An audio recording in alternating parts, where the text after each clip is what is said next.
Fillojmë Anis. Fillojmë.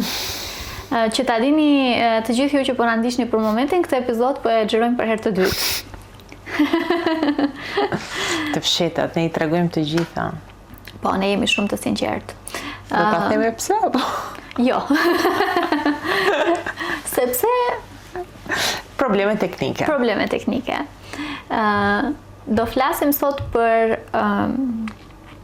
një gjë që shumë vajza e ndjejnë në lëkurë. Në kulturën tonë, ne jemi mësuar që sa e shohim dikën, përpara se t'i themi, po si kalove, I themi, qa që ke trash, ose qa që ke dopsu, sa pas ke ndryshu, pas ke ly flokët, se di. E marrim të mirëqen që trupi I tyre është diçka që ne kemi gjithë hapësirën të komentojmë. Definitivisht, mos flasim pastaj për gratë shtatzëna që ju afrohemi t'u prekim barkun me njëherë pa pyetur nëse. Po shumë qef. Unë jam rritur tashmë dhe nuk e bëj më, po kur kam qenë e vogël unë isha fëmijë që shkoja puthja kalamajt nëpër karroca, prekja barkun. Është qef. Është qef, po është trupi dikujt tjetër. Është e vërtet. Dhe ne nuk e respektojmë mjaftuar. Definitivisht nuk e respektojmë mjaftueshëm. Unë kur flas me ty, kur e caktojmë temën Anis, çfarë do flasim në këtë epizod? Pastaj dalin kaq shumë gjëra të bukura brenda epizodave. Pastaj ti thua, na mbaroi koha, do ta mbyllë se iku minutazhi. Ka pasur gjithmonë një presion për vajzat se si duhet të duken. Nëse jesh shumë e dobët, përse je kaq e dobët, qofse je pak më e mbushur, përse je kaq e mbushur, qofse I ke flokët e zeza, përse I ke të zeza, përse s'po I bën të bardha, kështu që ka gjithmonë disa pritshmëri të cilat pretendohet që vajzat duhet I mbrinë dhe shoqëria s'ka arritur kurrë të jetë e lumtur sado që këto vajza tentojnë ti mbrinë këto pritshmëri. Mendoj që ne për një kohë shumë gjatë si gjini kemi pritur që të tjerët të na tregojnë çfarë duhet ndodh me jetën tonë. Sepse në këtë, domethënë, bota ka kaluar në faza të ndryshme, ka pasur një fazë matriarkati ku bota drejtohej nga gratë. E pastaj kaluam të patriarkati, sot jemi këtu që një zot e di ku jemi dhe çfarë po bëjmë, po okay. Po we're pushing through, po ecim drejt. Dhe për një kohë shumë gjatë e kemi pasur shumë të vështirë të marrim vendime aktive mbi veten tonë dhe mbi jetën tonë. Ka vajza dhe gra ende sot që e kanë këtë vështirësi. Ka çifte të reja të cilët jetojnë ndoshta në periferi apo në fshatra. Më ka rastisur të takoj disa prej tyre ku burrat e tyre janë shumë mbështetës ndaj grave, pra I sjellin terapi, bëjnë rrugë të tërë për të ardhur deri tek unë. E megjithatë I thonë që po na pyetën ata të shtëpisë sepse jetojnë në familje të mëdha, do t'i themi që kisha unë punë ose të çova unë diku. Pra, edhe pse ai vetë është shumë mirë kuptues edhe e kupton shumë mirë situatën, të jetuarit në kushtet që jeton e detyron të bëjë diçka të tillë. Dhe kur as djemtë që supozohet të jenë pak më të aftë në marrjen e drejtimit, ende sot presin që dikush tjetër t'i drejtojë në bazë të moshës, vajzat besin edhe më mbrapa disa herë. Por gjithsesi sot patjetër që mund të flasim për një masë shumë të edukuar të vajzave, për vajza shumë të guximshme në raport me jetën dhe trupin e tyre. Por gjithsesi nuk jemi fare afër vendit ku duhet jemi. Sepse vazhdon të jetë e vështirë që ti të flasësh për veten tënde, për trupin tënd. Ne kemi folur bashkë për çështje të ndryshme të trupit të vajzave, diagnoza të ndryshme fizike të cilat janë zbuluar shumë vonë. Folëm pak për endometriozën, e cila është një nga diagnozat që sot shumë vajza dhe gra e vuajnë, por ndonjëherë shkojnë në mosha të rritura pa e pasur fare idenë çfarë po vuajnë, thjesht sepse vuajtja e tyre është normale. Pra ti shkon të vizitohesh dhe ginekologu të thotë, e po mirë, gjitha me dhimbje I kanë periodat, nuk ka ndonjë gjë. E thjesht ti pas ke pak më shumë dhimbje, ti e merr të mirëqen që ajo dhimbje që mund të jetë shumë e fortë, dhimbja e endometriozës është e tmerrshme, nuk ka ndonjë gjë, s'ka pse e bën kaq. Po, aq gjatë kohë domethënë shkenca nuk ka studiuar trupin e gruas, sepse ka pasur gjithë shkencëtarët kanë qenë burra, qasja e tyre në shkencë ka qenë më e aksesueshme, më e qasshme, ndërkohë që gratë kanë ngelur prapa, është ajo që e them unë gjithmonë, vetëm gratë e dinë se çfarë përjeton trupi i tyre. Andaj shumë i rëndësishëm përfaqësimi, ajo që ne themi representative, do të thonë të kesh politika përfaqësuese në kuptimin që vetëm një grua që është në politikë mund të marrë vendime të tilla dhe të ngretë çështje të cilat prekin gratë. Është njësoj edhe me shkencën, për shembull ka një artikull që kam lexuar që sëmundjet autoimune prekin më së tepër gratë. Fillimisht kjo nuk është hulumtuar shumë gjatë kohë, dhe e dyta, kjo ndodh për shkak të stresit që përjetojnë gratë, për shkak të ngarkesave që përjetojnë gratë, trupi i tyre, më thënë, sulmon veten. Sëmundjet autoimune janë tregues njerëzit që vuajnë nga sëmundjet autoimune, nga më të ndryshmet, që nga lupus e deri tek skleroza multiple, janë zakonisht njerëz që kanë kaluar situata vuajtje shumë të mëdha në jetë dhe për një kohë shumë gjatë e kanë trajtuar veten e tyre keq. Dhe e kanë mësuar trupin dhe të brendshmën e tyre që kjo është mënyra si na sillemi dhe trupi ka zhvilluar një sulm të vazhdueshëm ndaj vetes së tij. Sot që flasim, ka shumë forma për të i luftuar dhe për të punuar me veten, por jo gjithmonë njerëzit kanë mjaftueshëm informacion. Pra njerëzit nuk e dinë se sa magji mund të bëjë ndryshimi i stilit të jetës, se si mund ta ndryshojë tërësisht jetën tënde, se si të njohësh ti trupin tënd mund të ta ndryshojë komplet cilësinë e mënyrës se si ti punon, se si ti shfaqesh në qytet, në publik, në kudo. Pra një grua po të di mënyrën se si trupi i saj funksionon, në rëndësinë që ka të qenit me një cikël menstrual. Ne kemi një cikël menstrual i cili ndikon drejt për së drejti ciklin ton hormonal, që përpasoj ndikon drejt për së drejti gjithë formën se si ne funksionojmë. Shumë gra nuk kanë mjaftueshëm informacion për këtë. Sepse askush nuk i mëson, as djemt as vajzat në atë orën e biologjisë ku duhet të mësohen të gjitha këto. Madje shumë shpesh e kalojnë kapitullin e biologjisë, e thash mirë? Të trupit, anatomisë të trupit. Sepse konsiderohet turp. Trupi i grave është konsideruar dhe vazhdon të konsiderohet turp në aq shumë dimensione. Ne vazhdojmë pecetat menstruale kur ti ik në një supermarket në vende pak më rurale, të ti mbështjellin me një gazetë, sepse konsiderohen diçka e turpshme.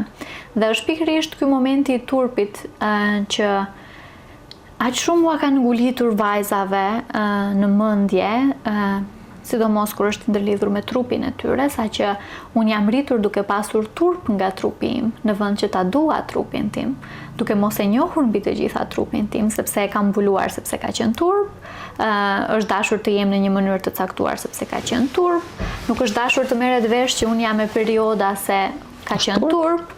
Kështu që turpi, me sa duket, është shoqëruesi më i afërt i vajzave sa i përket trupit edhe mënyrës se si ato duken. Ti e di që unë para ca kohësh kam pasur një deklaratë në një televizion ku thash, nëse po festojmë për syneti, hajde po festojmë dhe për periodat e para të vajzave.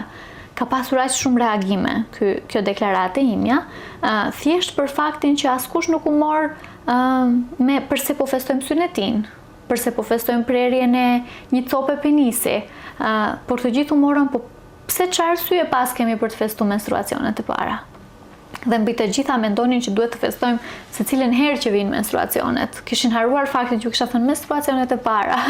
Është një herë ajo festa.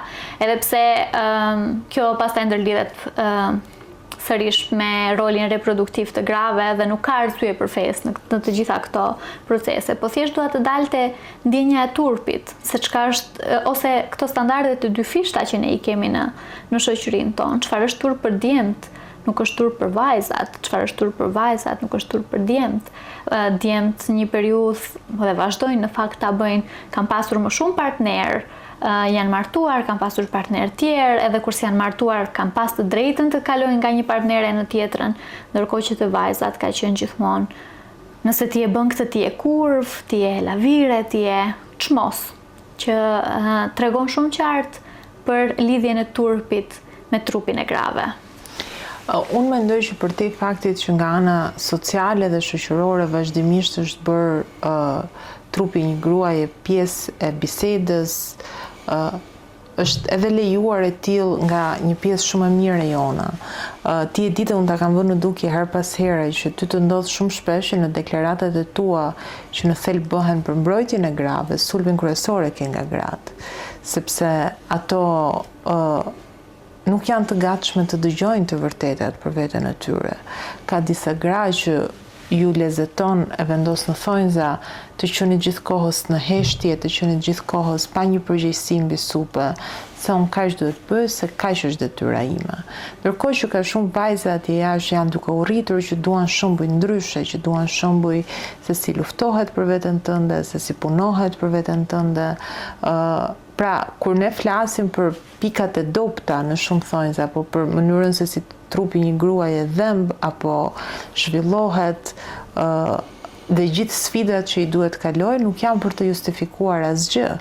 Pra, nuk është për të thënë që okay, pra, se shumë shpesh kjo është përdorur si një gjë, po me që keni kaq shumë gjëra, nuk mund të jeni të barabartë, pra nuk mund të bëni të njëjtat punë, nuk mund të bëni të njëjtat gjëra. Gjë që sërish nuk është e vërtetë.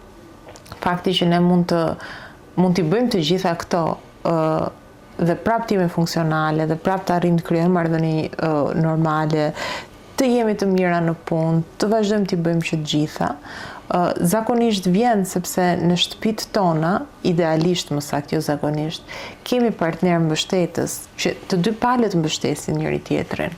Dhe ndërkohë është kthyer po ashtu për shumë kohë, sidomos në kulturat ballkanike dhe në kulturat e Shqipërisë në veçanti, pra Shqipëri, Kosovë, Maqedoni edhe Malizi, fakti që nëse një burrë është mbështetës ndaj gruas, ka një problem me të. Pra i burri, ku diun, ja ka bërë gruaja 18-2, thon shqiptarët. Dhe nuk e shohin si një gjë që duhet lartësuar, po si një gjë që duhet tallur dhe duhet fshehur. Pra, nga të gjitha anët, edhe në anën e tyre, në shumë thonjza, se unë nuk dua t'i ndaj burrat dhe gratë, unë mendoj që nuk mund ta vazhdoj asnjëri nga palët botën vetëm. Na duhet njëri tjetri për të vazhduar. Dhe ka qindra arsye për të festuar, nuk kemi pse të ndalojmë tek organet tona riprodhuese për të vazhduar festat. Ka shumë forma dhe ka shumë gjëra për të festuar. Dhe fakti që ne kemi lartësuar njërën anë dhe kemi zvogëluar anën tjetër, është një nga arsyet kryesore pse ka kaq probleme sa çka shoqëria jonë. Sepse ne çdo gjë e bëjmë pjesë, i japim vetes të drejtë për opinion. Ti vendos të mbetesh saxan, pse kaq shpejt? Ti thua nuk dua të bëj fëmijë, s'të vjen turp, çfarë je ti kështu, kjo është detyra jote. Ti vendos ta bësh këtë fëmijë, pse e bëre cezarian? Vendos ta lindësh vet, po nuk do vëjesh kurrë njësoj. Vendos të bësh epidural, që nke e dobët, nuk bën epidural, ti nuk je mirë, mund ta bësh epiduralin, do ishe shumë mirë tani. Pra, vazhdimisht, gjatë gjithë kohës, ne vendosim veten në këtë situatën që ajo që unë po bëj është e hapur për gjykim. Ndërkohë që ndonjëherë të thuash me zë të lartë, nuk e dua opinionin tënd për këtë, është një fjali krejt normale. Pra nëse unë vi dhe të them, Rit, unë kam vendosur mos bëj fëmijë, dhe ti fillon të më thush po pse dhe unë them, vjen keq, po nuk dua të më thuash asgjë për këtë, thjesht po të vend ndjeni se ma ke përmendur disa herë, mund të bëhet një motiv që marrëdhënia jonë të mbarojë. Raportin, definitivisht. Ka shumë paragjykim ndaj grave që vendosin të mos bëhen nëna.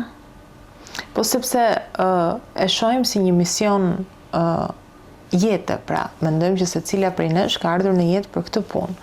Unë mendoj, shkencërisht është vërtetuar që gratë lindin me një instinkt mëmësie. E kemi njësoj, është njësoj dhe të gjitarët në përgjithësi. Kam pasur një diskutim një herë me një vajzë, unë i thash se ajo tha pse mos ta quajmë leadership instinktin e mëmësisë së një gruaje, thash se nuk është instinkt, nuk ka të bëjë. Gratë kanë aftësi leadershipi, por kjo s'ka të bëjë me instinktin e mëmësisë, janë dy gjëra të ndryshme. Gjykohet sepse na duket sikur një grua që nuk bën fëmijë është një grua e paplot. Unë kam njohur vajza dhe gra që kanë zgjedhur të mos bëjnë fëmijë, që janë super teze, super halla, që kanë një raport të mrekullueshëm me fëmijët, por nuk duan që kjo të jetë pjesë e jetës së tyre. Kam një respekt të jashtëzakonshëm për to, sepse mendoj që një grua që e pranon dhe thotë unë nuk dua të bëj fëmijë, për çfarë do lloj arsye që për të vlen, është shumë herë më e shëndetshme dhe i bën një nder shumë të madh shoqërisë se një grua që nuk do të bëj fëmijë, por gjithsesi e bën se kështu i kanë thënë që duhet bërë. Sepse ajo grua po dëmton brez pas brez, po dëmton veten, fëmijën që do vi, fëmijën që do rrisi ai fëmijë që do vi e kështu me radhë. Ne nuk e kuptojmë rëndësinë që ka që një grua në momësi të jetë e lumtur. Kur në histori nuk është dëgjuar ndonjëherë, nuk besoj që del një psikolog që thotë, më erdhi një pacient që më tha mamaja ime ka vuajtur shumë, unë jam shumë e lumtur. Nuk ndodh. Prindërit e palumtur, prindërit e shqetësuar rrisin fëmijë problematik, fëmijë me probleme të shëndetit emocional dhe fëmijë me probleme të shëndetit mendor. Nuk rritet një fëmijë i shëndetshëm nëse po rritet nga njerëz të palumtur. Është e pamundur. Sakt. Kur jemi tek nënat, tek momësia dhe tek trupi, ka një pritshmëri, sidomos këto standardet e bukurisë i vendosin vipat. Nëse Gjensila është kthyer në mis me njëherë pas lindjes, përse nuk mund të kthehem. Ka një pritshmëri sikur edhe pasi bëhen nëna gratë, duhet të duken njësoj dhe ne nuk flasim gati asnjëherë për faktin që trupi njeriu ndryshon pa marrë parasysh në çfarë po kalon. Edhe po nuk qem nëna, trupi im nuk do të jetë 25 vjeç ashtu si ka qenë 15, ose nuk do të jetë 35 vjeç ashtu si ka qenë 25 vjeç. Ne gati asnjëherë nuk flasim për mplakjen, për faktin që trupi jon po mplaket në kuptimin që ose po rritet, nëse është një shprehje maturohet. Më e duhur në këtë rast, po maturohet, po ndryshon, po ta duam ndryshimin, ta duam trupin ton në çdo fazë në të cilin kalon. Do kaloj pak tek botoksi dhe tek fillerat. Unë publikisht kam mbajtur gjithmonë qëndrimin që rrudhat janë të bukura. Unë dakordohem. Plotësisht. Ne si qenie jemi bërë për të plakur. Nëse një njeri 80 vjeç duket njësoj si një njeri 20 vjeç, ku është e bukura e kësaj në fund të ditës? Çfarë tregon trupi një njeriu që ka kaluar ca vite plus në krahasim me atë se si duket, dhe jemi obsesionuar kaq shumë me idenë e të dukurit të rinj dhe nuk e kuptoj pse.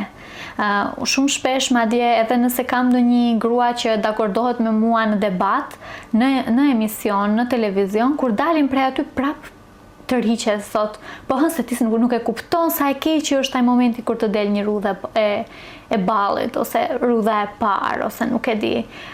Përse jemi kaq të obsesionuar me të qenurit të rinj? Se nuk po jetojmë mjaftueshëm. Dikur rrudhat ishin, dhe sot e kësaj dite rrudhat tregojnë që ti ke jetuar, sa herë fytyra ime vijëzohet dhe krijon një rrudhë, më tregon ku kam qeshur, ku kam qarë, ku jam rrudhur, ku kam rrudhvetullat, ku jam nxehur. Tregon çdo emocion që unë kam jetuar. Edhe nëse unë nuk po e jetoj jetën time, nëse jeta ime thjesht po ndodh, unë kam nevojë të dukem 20 vjeç, se kjo do më bëj të mendoj që jam kam ende kohë. Problemi është që ne mendojmë që kemi kohë. Kohë nuk kemi. Koha ikën. Dhe nëse ti po pret që të vi një kohë e caktuar për të jetuar, nuk do vi. Duhet jetuar në maksimum. Ne folëm sot për pjesën e trupit të grave dhe pamjes së grave, dhe unë jam me parimet you do you, çfarë do lloj gjë që bën për ty është okay. Por mua më duket një nga gjërat më të trishta që unë sot vajzat e ekranit e kam të vështirë të dalloj njërin nga tjetra. Sepse kanë të gjitha të njëjtën pamje. Kanë të gjitha të njëjtat moza, të njëjtën hund, të njëjtat vetulla, të njëjtat buzë, të njëjtat. Është kaq e vështirë. Mua, përveç kësaj, se njeriu në fund të ditës është i lirë të bëjë çfarë të dojë me trupin e vet, dhe ne promovojmë këtë që gratë duhet të jenë të lira të bëjnë çfarë të duan me trupin e tyre. Mua çfarë më shqetëson është vendosja e standardit të bukurisë, vendosja e këtij standardi që gjithkush duhet të duket njësoj.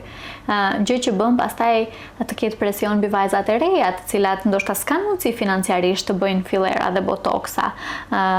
Bën presionin shoqëror që unë nuk jam e bukur kështu si jam, dhe kam patjetër nevojë të jem dikush tjetër, dhe këto gra gati asnjëherë nuk janë të kënaqura. Sa bëjnë buzën, thon, po prit pak se kam të mirë hundën, sa bëjnë hundën, po prit pak se të mollzat mundem t'i rregulloj. Kështu që vendosja e standardeve të bukurisë është diçka kundër të cilës unë jam.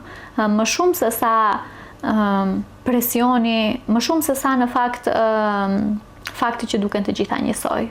Okej, le të duken, nëse kanë mundësi ta përballojnë, janë pjesë e showbizit, kanë nevojë që në ekran të duken më ndryshe, mirë po çfarë kjo ju bën gjeneratave të reja është ajo që mua më shqetëson. Ky pastaj kthehemi te një problem që ne në këtë podcast e kemi përmendur shumë shpesh, dhe është mungesa e përgjegjësisë ndaj asaj që ti po lë mbrapa. Ne jemi qenie që çdo hapi joni lë një gjurmë pas nesh. Nëse ne kemi fatin dhe privilegjin dhe detyrën për të qenë në kohë televizive, duhet kemi parasysh që kjo gjëja prek dhe lë një standard dhe lë një shenjë. Dhe nëse unë këtë e kuptoj dhe e mendoj si për veten time, si për fëmin tim, nëse dikur bukuria ishte, ku diun, Valbona Selimllari, që sot e kësaj dite është një grua e bukur, Raimonda Bulku, është nuk e di sa vjeç është, mbi 70 vjeç, është yll e bukur. Margarita Xhepa ndjes pas ka qenë një grua aq e bukur, dhe këto kanë qenë dhe janë kaq ndryshe njëra nga tjetra. Unë sot nuk di të them cili është standardi i bukurisë. Ndoshta Adrola Dushi është shumë e bukur, është në kufijtë natyrales, le të themi. Por nuk do jetë kurrë e bukur një gjë që ngjan gjithkohës njësoj me diçka tjetër. Në natyrë, kafshët e bukura s'kan lidhje njëra me tjetrën. Luani është shumë i bukur, tigri është shumë i bukur, nuk ngjajnë njëri me tjetrin. Kanë secili atë pjesën e vet, edhe çita me tigrin që kanë ndoshta printin shumë të ngjashëm, në fytyrë janë shumë ndryshe. Gjërat e bukura janë të bukura në formë personale, bukura është relative. Sepse janë unike. E bukura është relative. Relative. Për mua, çfarë është e bukur për mua nuk është për ty. Absolutisht. Këta po mundohen ta standardizojnë dhe të bëjnë një të bukur që është e bukur për të gjithë. Nuk ekziston. Dhe nuk do të ekzistojë. Përveç standardeve të bukurisë edhe mënyrës se si duken, edhe mënyrës se si pranojnë, do të kthehem pak tek mëmësia, sepse ne edhe për mëmëstinë kemi pritshmëri të caktuara, ashtu si kemi për bukurinë. Dhe dua të dal pak tek mënyra se si vajzat bëhen nëna. Përveç imazhit të trupit, përveç pritshmërive që ka në këtë rast, është edhe e diskutuam pak vendimin e vajzave për të mos u bërë nëna, por nga ana tjetër, sot kemi lloje të ndryshme të familjeve që për ne janë aq të papranueshme për shoqërinë, po flas sidomos nëse një grua do të rritë një fëmijë pa partner, nëse një grua do të jetë në surrogate, nëse një grua në Maqedoni lejohet edhe fekondimi pas vdekjes, që do me thënë ti ke të drejtë të shfrytëzosh materialin gjenetik të partnerit edhe pasi ai ka ndruar jetë. Edhe në Shqipëri, nëse ai ka lënë një. Absolutisht. Kështu që ka kaq shumë pritshmëri për nënat, dhe kaq shumë kundërshtime nga njerëzit kur ti u thua që unë po dua të bëhem nën, po s'dua një partner, dua të bëhem nën, po dua në këtë mënyrën time të bëhem nën, ka pritshmëri të caktuara prej njerëzve dhe shumë paragjykim. Ajo që mua më shqetëson është që paragjykimi apo mënyra si e gjithë gjëja trajtohet nuk është për arsye të duhura. Pra nëse ti më thua mua që unë dua të bëhem nën pa partner, unë nuk them rrit pa e ke mendu mirë, sepse të rrisësh një fëmijë vetëm ka 1-2-3 vështirësi, duhet mendosh 1-2-3 gjëra, por them jo, çaj ke këto, është turp, që do thonë njerëzit, si do dukesh në botë, çaj është kjo modeli i ri tash që keni gjetë ju. Pra, arsyeja pse ne shqetësohemi dhe mënyra se si ne e japim rëndësi gjës nuk ka për gjën e dur, që është rritja e fëmijës. Pra nëse unë vërtet jam e shqetësuar që kjo forma e re, ky modeli i ri i të bërit nën mund të afektoj, duhet të jem si të rritet ky fëmijë. Nuk duhet të jem se a duket bukur apo jo të rriturit një fëmijë pa partner. Pra që nga fakti që gjithçka bëhet për pamje dhe nuk bëhet për atë që është e vërtet. Ka dalë një model i ri tani, gjej një, bëj një fëmijë ta kesh për veten tënde. Po. Kjo është mënyra e re, sepse vjen një mosh e caktuar ku nuk të thonë më gjej një partner e ku diun është gjej një fëmijë, bëje ta kesh për veten tënde. Fëmijë për veten time? Mos po marr lule, nuk po marr një vazo që ta kem në shtëpi, apo një kukull që do ta mbaj, apo një qen që ta mbaj ca kohë, të lozun dhe pastaj ta le. Fëmia është një përgjegjësi për gjithë jetën dhe është përgjegjësi, nuk është argëtim. Nuk bëhen fëmijët që të mos jesh ti vetëm. Fiks. Patjetër fëmijët vijnë gjithmonë për arsye egoiste në jetë. Mami dhe babi duan të bëhen prindër dhe të sjellin në jetë. Nuk është se vjen ndonjë fëmijë troket e tjera thotë dua prindër unë, hajde bëhuni ju të fëmijët. Është gjithmonë arsye egoiste, por parimi në total të gjës duhet jetë të sjellësh në jetë dhe të rrisësh një qenie të shëndetshme. Ky duhet të jetë parimi dhe dëshira e prindërve të rinj. Dhe që nga fakti që mënyra si paragjykohet është për syt dhe për mënyrën se si duket, tregon shumë, ne jemi shoqëri shumë sipërfaqësore. Qëndrojmë shumë në sipërfaqe. Ne kemi hallin si duket gjë, nuk ka rëndësi çfarë ndodh brenda. Sidomos në rrjetet sociale. Në rrjetet sociale kemi gjithë jetën perfekte, ke parë? Po, në rrjetet sociale janë të gjithë të lumtur, gjë ndodh shumë bukur atje. Është kjo pritshmëria edhe ti e the bukur një herë, ne kemi krijuar rrjetet sociale për ta bindur tjetrin që shi sa bukur po jetoj, shi sa e bukur jam, shi çfarë rrobash po vesh. Dhe rrjetet sociale pastaj ndikojnë edhe në krijimin e standardit të bukurisë dhe në pritshmërinë që ne kemi për një familje, sepse atje jemi të lumtur në çifte që i shohim janë të lumtur në rrjetet sociale dhe themi po përse s'mund ta kem unë të njëjtën gjë. Po sa janë në të vërtetë, se për lumturinë do flasim episodin e ardhshëm. Kjo është pyetja në fund të ditës. Po, mendoj që nëse një gjë ke shumë nevojë ta tregosh, populli jon i mençur ka një shprehje, thotë fshati që duket s'do kallauz. Që digjet. Po, edhe që digjet, fshati që digjet s'do kallauz. Që do të thotë nëse ti je, do duket. Ka njerëzit që janë të lumtur ti ju a lexon, që nga mënyra si ata jetojnë, si ecin, si sillen. E di me çfarë do kisha dashur ta përfundojmë këtë podcast? Hajde. Me faktin që njerëzit gjithmonë do ta dinë kush ti je. Nuk ka rëndësi sa maskohesh, nuk ka rëndësi çfarë media thot për ty, nuk ka rëndësi çfarë Instagrami jot thot. Njerëzit i njohin gjithmonë njerëzit. Dhe këtë po e them nga eksperienca ime personale. Ka shumë debat atje jashtë, po përse je kaq e ashpër, po njerëzit do krijojnë një pritshmëri ndryshe, një imazh ndryshe për ty. Dhe përgjigjja ime gjithmonë ka qenë ata që më njohin e dinë kush unë jam. Kështu që dua ta përmbyll me këtë edhe për aspektin fizik, edhe për mëmsinë, edhe për krejt çka folëm brenda këtij epizodi. Njerëzit e dinë kush ne jemi. Dhe do të jemi të bukur për njerëzit që na duan gjithmonë. Po unë mendoj që është shumë e rëndësishme që të ndihemi të bukur së brendshme dhe së jashtme për veten tonë së pari. Nëse unë nuk ndihem bukur, nëse unë nuk ndihem mirë, kjo gjëja do reflektohet edhe unë do vazhdoj të kërkoj të mbush me botox dhe fillera një boshllëk që nuk ma mbush dot botoxi dhe filleri. Të mbush me fëmijë të bërë një boshllëk që nuk ma mbush dot fëmia. Është shumë e rëndësishme të kuptojmë që ne kemi nevojë të jemi mirë me veten tonë dhe do të tërheqim njerëz që e njohin të mirën brenda nesh, që e njohin njerëzoren brenda nesh dhe do zgjedhin të vinë tek ne pikërisht sepse njerëzoria brenda nesh ju flet njerëzores brenda tyre.